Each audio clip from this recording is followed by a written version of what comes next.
So we'd like to know, how did you get the idea for this film, and what prompted you to take such a hard look at some of the issues that you tackled in Where to Invade Next?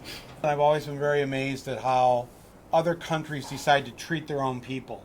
And not that they're better people or better countries or, whatever, but I have noticed around the world, not just in Europe, but through much of the world, people view their society with the concept of we.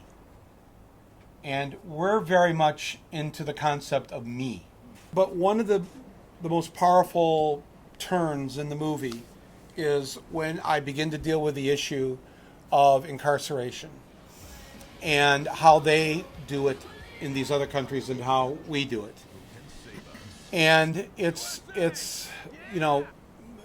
Innocence Project, other groups have done an incredible job explaining the problem.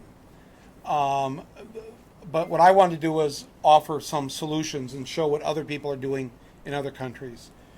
And the first thing I wanted to deal with is the issue of race, because it's so fundamental to the American injustice system that we have a race-based system. I think it's a very complex problem, and to piggyback off of my fellow exonerees, everything falls into it. Prosecutor misconduct, family, the way that we look at each other, the way we treat each other. That's why this movie was so important when we watched it.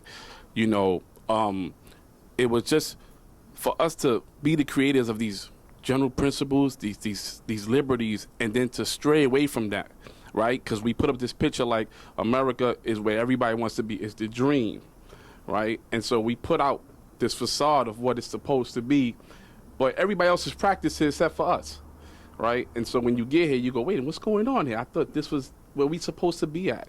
And so we stray away from those practices, and we just got to get back to basics.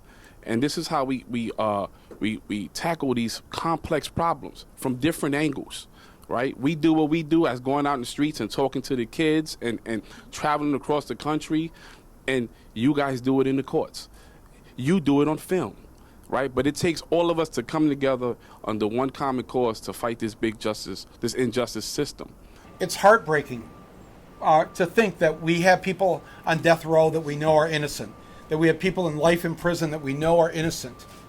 And these men in the front row and so many others now that have been exonerated after spending years, decades in prison.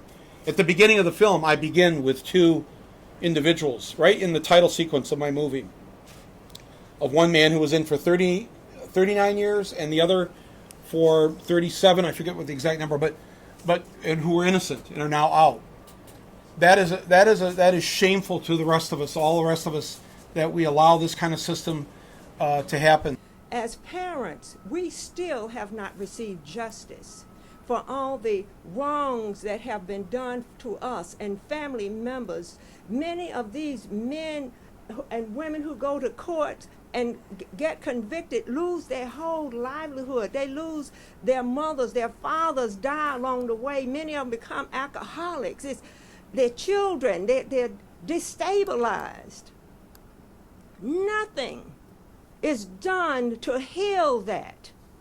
No financial compensation. I'm still waiting for, oh, I'm sorry, Miss Salaam, this happened to you. There's not this big swell of people out there waiting for us with open arms to say, gee, we are sorry. No, it's not that. We're still guilty. And we still need to wake up and fight against this injustice everywhere we go. In my case particularly, the detective in my case is Detective Scott Sellers being investigated for over 70 cases. And nobody has been held accountable for that. You see what I'm saying? There's no accountability when somebody gets caught doing anything wrong. So as long as there's no accountability, they're going to continue to do it. We can do a lot with respect to, changing laws, and these laws are so important because they change actual lives. Recording interrogations will actually save lives, there's no question.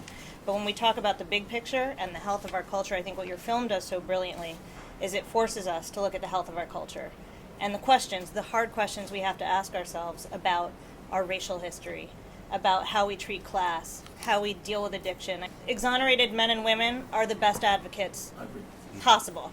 The minute that people see the personification of the fallibility of the criminal justice system in the flesh, it's everything. And that's what's brought change around the country.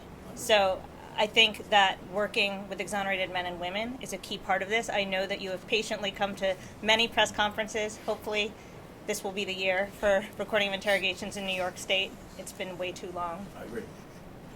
We're bringing initiatives around the country. We're actually trying to get orders to the prosecutors in the courts that you have to turn over all information that tends to negate guilt or mitigate the offense, which, by the way, is the ethical rule in 49 states, and we're trying to get it in California, which is the only one that doesn't have it.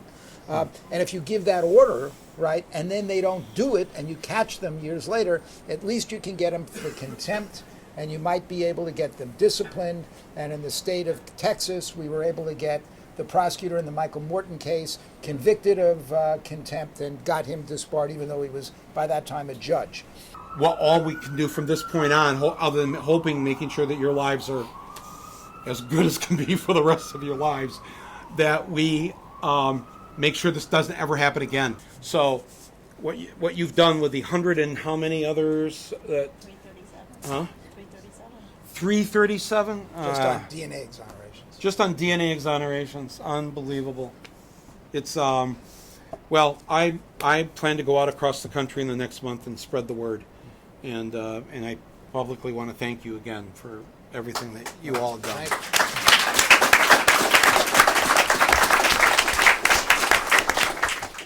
Right, but it takes all of us to come together under one common cause to fight this this injustice system, But we all have to just do our jobs at the end of the day. The media can be a blessing and a curse for me.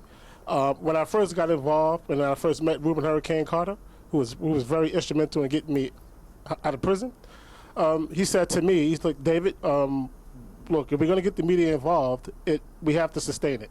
And that's kind of hard to do, he said, but at the same time, I was willing at that point to do whatever it took. And now I was incarcerated, obviously, so I didn't really have the resources or the know-how really to sustain that kind of media attention.